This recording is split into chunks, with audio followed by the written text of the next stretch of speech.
से जब आप परमेश्वर में चलते हैं, एक अजीब सी स्पिरिचुअल अथॉरिटी आपके साथ रहती है। जब दो व्यक्ति दोनों चर्च में आते हैं, एक आत्मिक अधिकारों के नीचे है, वो परमेश्वर में चलता है, वो प्रार्थना करता है, वो प्रभु के साथ अच्छे संबंध हैं। ये नहीं फॉरेन के लोग मैंने देखे हैं, अच्छा संडे डबल दिहाड़ी मिल रही, संडे ज्यादा डॉलर मिलते काम करने के, तो संडे काम करते, कहते वचन हम कोई बात नहीं आके ऑनलाइन सुन लेंगे। वो पैसा नहीं इकट्ठा कर रहे, वो श्राप इकट्ठा कर रहे हैं कि संडे डबल दिहाड़ी मिलती है, संडे टैक्सी का काम अच्छा चलता है, तो संडे प्रभु को छोड़ दो, कोई बात नहीं ऑनलाइन सुन लेंगे परमेश्वर क्या कहते हैं। सिर्फ ऑनलाइन सुनने से सब कुछ नहीं होगा।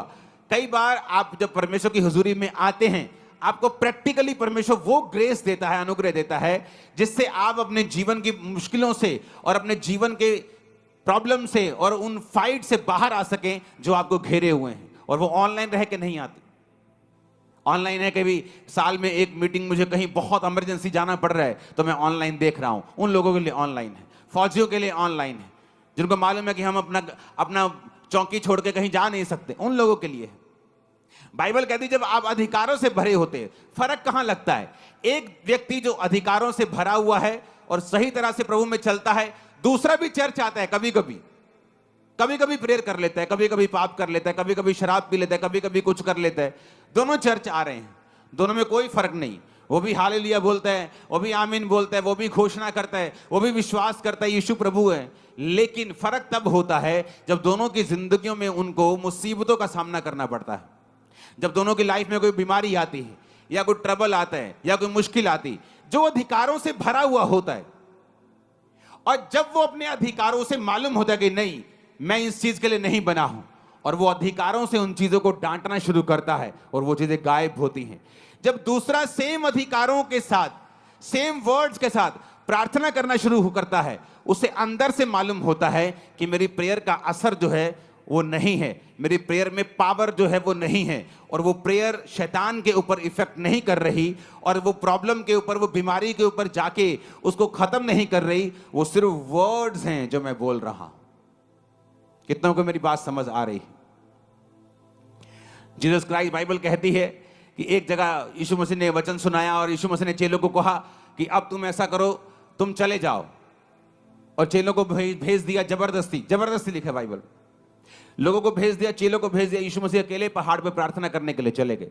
जब नीचे आए तो परमेश्वर ने क्या देखा कि परमेश्वर को नाव के उस नदी के उस पार जाना था और नाव कोई नहीं थी, और बाइबल कहती परमेश्वर पानी पे चले गए चलते हुए। ये क्या था? ये एक स्पिरिचुअल एक्सरसाइज, अथॉरिटी थी जो परमेश्वर ने उसको एक्सरसाइज किया। परमेश्वर जानते थे कोई भी चीज मुझे परमेश्वर के काम करने से रोक नहीं सकती।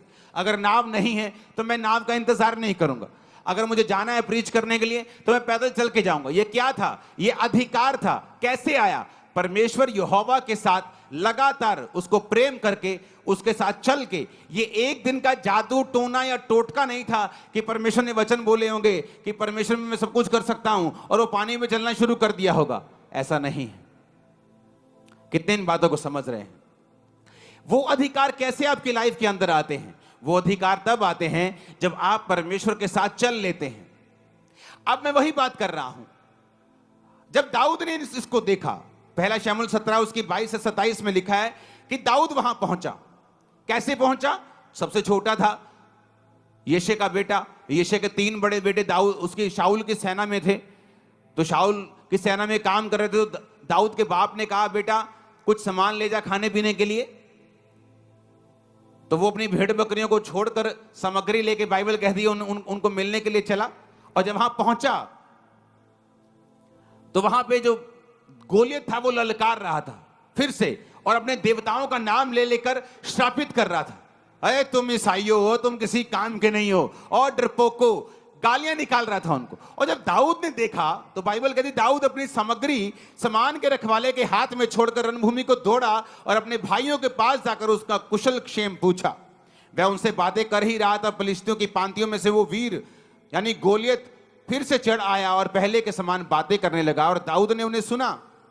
उस पुरुष को देखकर सब इजरायली अत्यंत भय खाकर उसके सामने से भागे। फिर इजरायली पुरुष कहने लगे क्या तुमने उस पुरुष को देखा है जो चढ़ा आ रहा है? निश्चय वह इजराइलियों को ललकारने को चढ़ा आता है, और जो कोई उसे मारेगा राजा उसे धन देगा, अपनी बेटी का विवाह उससे कर देगा, उसके घराने को इजराइल में कर रहित यानी स्वतंत्र मतलब कि टैक्स फ्री कर देगा। उसे कोई इनकम टैक्स नहीं देना है, कोई सेल टैक्स नहीं देना है। दाऊद गधा है, ये तो बड़ी जबरदस्त बात है। दाऊद ने कहा उस फलिश्ती को मार के जो इजराइलियों की नामधराई दूर करेगा उसके लिए क्या किया जाएगा। दाऊद मेक श्योर करना चाहता था कि इतनी बड़ी ब्लेसिंग है उसको मारने की, क्या सचमुच मेरे घराने को टैक्स फ्री कर दोगे? क्या राजा अपनी बेटी की शादी मुझसे कर देगा? क्या मुझे बहुत सा धन देगा? लोगों ने कहा हां, जो कोई उसको मारेगा उसके साथ यही किया जाएगा। अब दाऊद जो था वो परमेश्वर के साथ संबंधों में था, परमेश्वर के साथ सही नाते में था। इसलिए दाऊद जब गोलियत की ओर देख रहा था उसे गुस्सा आ रहा था। कहता ये खतना रहित तो फलिश्ती, ये एक ऐसा इंसान जो यहोवा को नहीं मानता, यहोवा की सेना को कैसे ललकार सकता है? वो दाऊद की अणख कैसे जाग रही थी? क्योंकि वचन कहता है दाऊद का संबंध परमेश्वर के साथ था। इसलिए दाऊद के अंदर जो अधिकार था वो जाग रहा था और वो ललकार मार रहा था। पंजाबी के अंदर छाला मार रहा से अंदर कि ऐदा किवें हो सकता है कि ये बंदा परमेश्वर की सेना नू ललकारे और ਅਸੀਂ चुप करके बैठे रहिए।